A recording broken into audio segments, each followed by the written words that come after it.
Iran America तनाज़े को settle करने के लिए ईरान ने नई तजावीज़ बजरिया पाकिस्तान भिजवा दी अमेरिका को, जिन्हें ट्रंप ने एक बार फिर मुस्तरद कर दिया है। ट्रंप हुकूमत के वजीर जंग पीट हेग्सेथ कह रहे हैं कि ईरान जंग कब ख़त्म होनी है इसका फैसला व्हाइट हाउस करेगा। अमरीकी सेनेट में ईरान जंग के खात्मे के लिए करारदाद 6ठी मरतबा नाकाम हुई है और रॉयटर्स की जानिब से ये बताया जा रहा है कि ट्रंप इंतजामिया के सीनियर हुक्काम ये दावा कर रहे हैं कि जंग बंदी के नतीजे में दोनों मुल्कों के दरमियान लड़ाई ख़त्म हो चुकी है। लेकिन यहाँ सवाल ये उठता है कि अगर जंग ख़त्म हो चुकी है तो फिर स्ट्रेट ऑफ हॉर्मुज़ की अमरीकी नाकाबंदी को क्या कहा जाए। कल अमरीकी वजीर जंग से कांग्रेस में बड़े सख्त सवालात हुए हैं।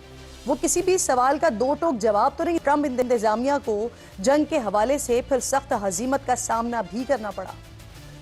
You have been lying to the American public about this war from day one. You should know better. Shame on you. You were incompetent then. You're incompetent now. Do you know how much it will cost Americans in terms of their increased cost in gas and food over the next year because of the Iran war? Gotcha questions about domestic things. You don't even know what the average American is paying. Goal of ours is to make sure that Iran never blockades the Strait of Hormuz. Would that be an objective of ours? Our blockade is signaling to the world that we actually control that strait. Do you believe that the president is mentally stable enough to be the commander-in-chief?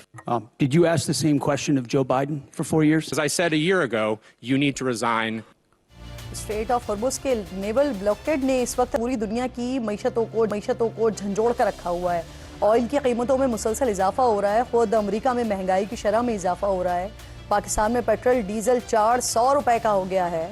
महंगाई 21 माह की बुलंद तरीन सतह पर पहुंच गई है। दुनिया में खाद तैयार करने वाली जो सबसे बड़ी कंपनी में से एक है यारा, इसके सरबराह ने खबरदार किया है कि अब बंद होने से खाद और उसके अहम अज्जा की तरसील में रुकावट आ गई है, जिससे आलमी सतह पर खुराक की कमी, शदीद कमी का बहरान हो सकता है। और सूरत हाल अगर तब्दील नहीं होती तो फिर हर हफ्ते तकरीबन 10 अरब अफराद के लिए एक वक्त के खाने जितनी कमी हो सकती है।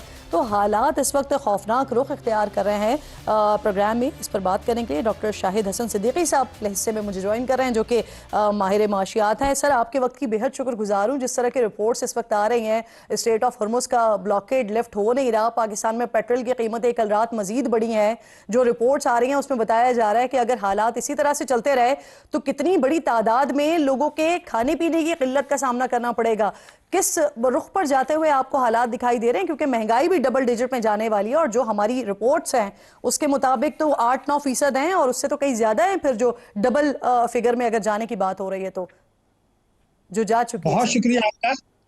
मैं पहले आपसे कर दूं कि इस हकीकत को तस्लीम कर लें, जो कि नहीं की जा रही, कि ये जो जंग मुसल्लत की गई है ईरान के ऊपर, ये 9/11 के बाद इस्तेमारी मकासद के उसूल के लिए सबसे बड़ी फैसला कुन जंग है ये, और ये बड़ा संगीन मरहला है। इसको इसी तरह से देखें जिस तरह इराक पे हमला किया गया था।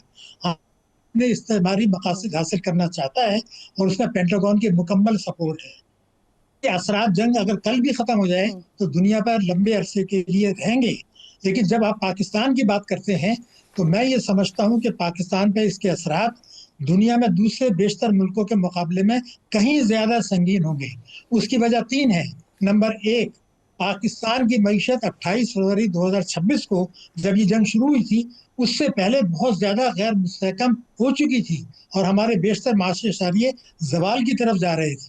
नंबर 2 ये कि हमने हमारे तमाम हुकूमतों की रही हैं, वो ये है कि अपनी टैक्सों की वसूली, कौमी बचतें, सरमायाकारी और बरामदात के बजाय गैर मुल्की इमदाद, कर्जे और रेमिटेंसेस और गैर मुल्कों की डिपॉजिट्स उस पर ये चलाई जा रही थी, वो खतरे में पड़ गई है।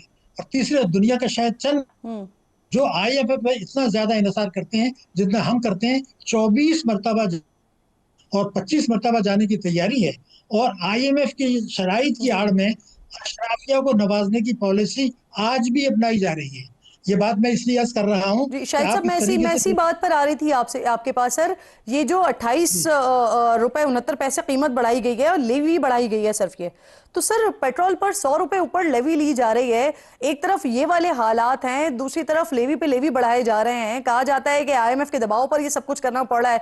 तो सर इतने नागुज़ीर हालात हैं, फोर्स मेजोर की तरफ को देखते हुए हम क्यों कोई रिलीफ नहीं ले पा रहे हैं? जब आप बता रहे हैं खुद के 24वें प्रोग्राम की तरफ हम जा रहे हैं, हम IMF से कोई रिलीफ क्यों नहीं ले पा रहे हैं? पहले मैं आपसे अर्ज कर दूं कि IMF का इन चीजों से कतई कोई दूर दूर तक ताल्लुक नहीं है। मैं पूरी जिम्मेदारी से कह रहा हूँ। मैं आपको बता दूं है क्या।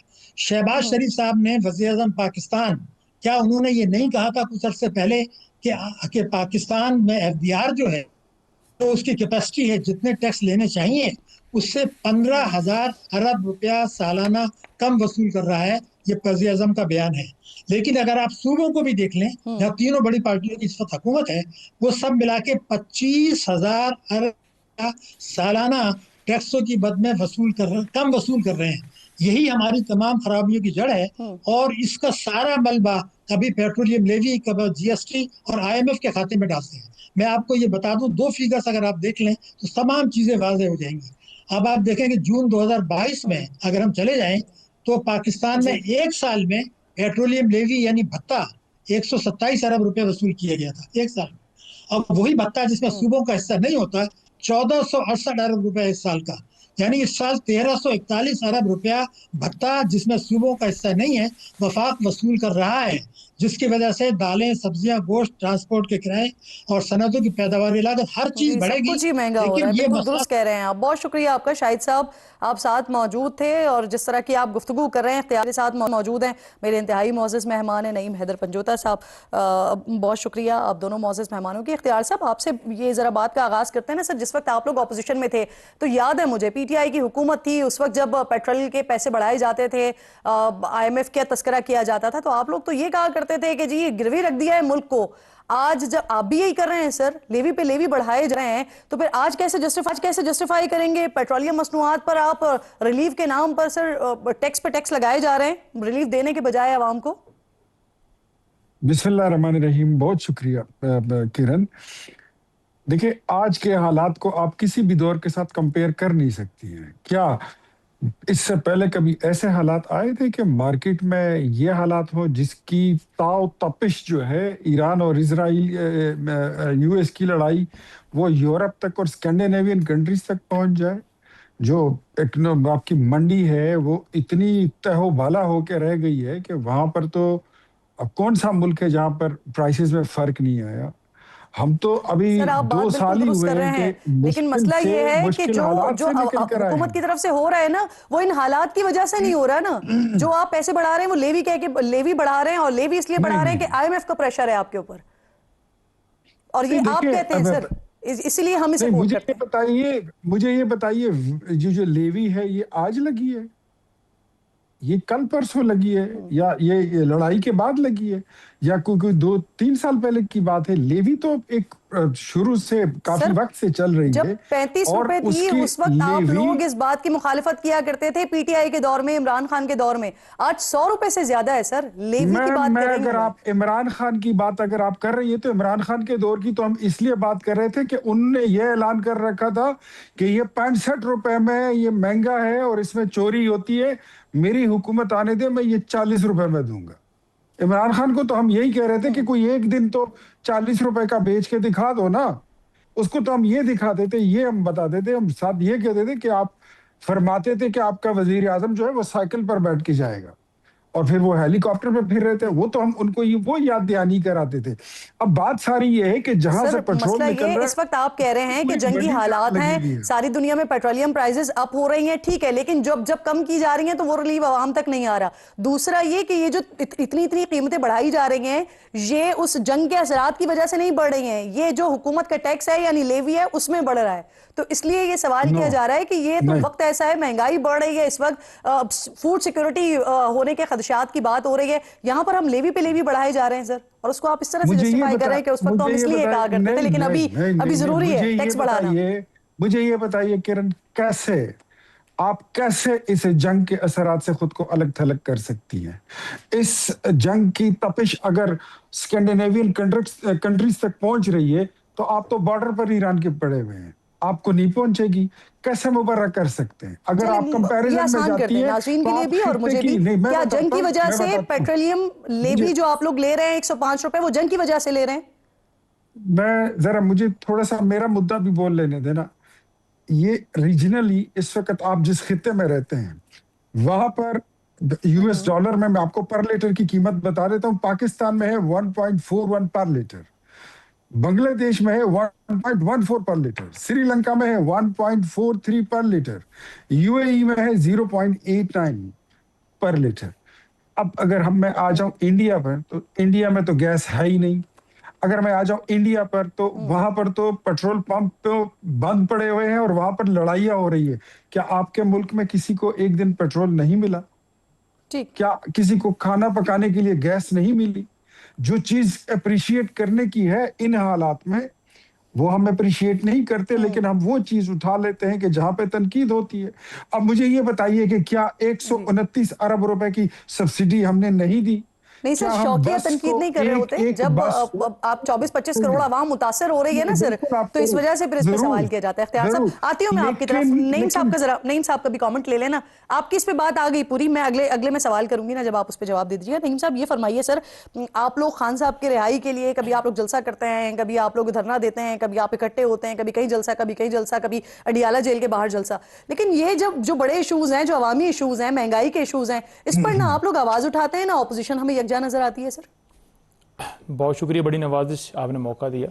बिल्कुल जी, हम आवाज़ उठा रहे हैं। बाकायदा तौर पर गुज़श्ता 2 दिनों के अंदर प्रेस कॉन्फ्रेंस की गई, और इसके अलावा जो हमारी असम्बली है वहाँ भी फ्लोर ऑफ द हाउस हमने खड़े होकर आवाज़ उठाई, KP असम्बली के अंदर आवाज़ उठी। हर जगह पर, हर सतह के ऊपर, हर प्रोग्राम के अंदर हम बात करते हैं। मेरे तो शो के अंदर लाजमी ये टॉपिक होता है, महंगाई के हवाले से, पेट्रोल के हवाले से, बिजली के हवाले से, गैस के हवाले से। अब सेकंड बात ये रहेगी जो इख्तियार वली साहब ने कहा कि देखें, पेट्रोलियम लीवी की मद के अंदर जो पैसे लिए जा रहे हैं, ये पहले क्या नहीं लिए जा रहे थे। इमरान खान साहब के दौर के अंदर उस वक्त जो यूक्रेन की जंग थी, उस मौके के ऊपर भी इमरान खान साहब ने जो है पेट्रोल की कीमतें नहीं बढ़ाई थी। इसी तरह अगर देखा जाए तो जब कोरोना आया था, कोरोना के अंदर इमरान खान साहब ने पेट्रोलियम लीवी या जितने टैक्सेस थे उनकी छूट दी थी। उन्होंने कहा था कि आवाम के ऊपर प्रेशर ना है। शहबाज शरीफ साहब का बयान हमें याद है, जब वो कह रहे थे कि 100 रुपए के ऊपर भी अगर हुकूमत तेल देती है तो 100 रुपए के ऊपर भी हुकूमत को कोई नुकसान नहीं होता। आज अगर पौने 300 से लेकर आप 400 के ऊपर लेकर चले गए हैं, तो आज शहबाज शरीफ साहब ये क्यों नहीं कह रहे कि पेट्रोलियम लीवी हम नहीं लेते, टैक्सेस नहीं लेते, नुकसान नहीं होता। आज क्योंकि आपका मौकफ और है। IMF की जो शरायत का बताते हैं, बेसिकली असल मसला ये है कि जो टैक्सेस के अंदर शॉर्टफॉल है, उसकी कमी को दूर करने के लिए ये सारा किया जाता है। अब जो कमी होती है, टैक्सेस का शॉर्टफॉल है, वो क्यों होता है? इसलिए होता है कि आप माफिया से आपने टैक्सेस की कलेक्शन नहीं किया। आपका पहला हक बनता था कि जितनी भी माफिया है, कोई सियासतदान है, कोई और बड़ा आदमी है, आप उससे कलेक्शन करें, उनके एसेट्स मंगवाएं। आपसे तो लिस्ट मांगी जाती है कि तोशाखाना ताइफ की लिस्ट दे दें। पाकिस्तान बनने से लेकर आज तक आप अदालत के अंदर वो नहीं पेश करते, क्योंकि जहरी बात है, आपका नाम आता है। तो इशू ही ये है कि जब पाकिस्तान में कानून नहीं होगा, पाकिस्तान अच्छा, के जो अंदर आईन मेरा नहीं जो होगा। बेसिक जो बुनियादी सवाल था ना, उसका जवाब सर वो ये भी था कि आपके ही दौर में एक महंगाई मुकाम मार्च हमने देखा था, तो उस तरह की तबाना आवाज आप लोगों की तरफ से नहीं उठ रही है, बहरहाल ऑपोजिशन की तरफ से। देखिए, जो आप हमारा साथ मार्च मौजूद था, रहिए। जो जी, हमारा जी। मार्च था, जो 26 को भी हम निकले, 4 को भी निकले, उसमें वो यही था खान कि साहब के रूल ऑफ हवाले लॉ से है। था ना। देखिए, चलें, खान चलें, साहब की हम रिहाई आते हैं। हो, मैं आती हूं आपके पास अवामी दोबारा। हुकूमत हो,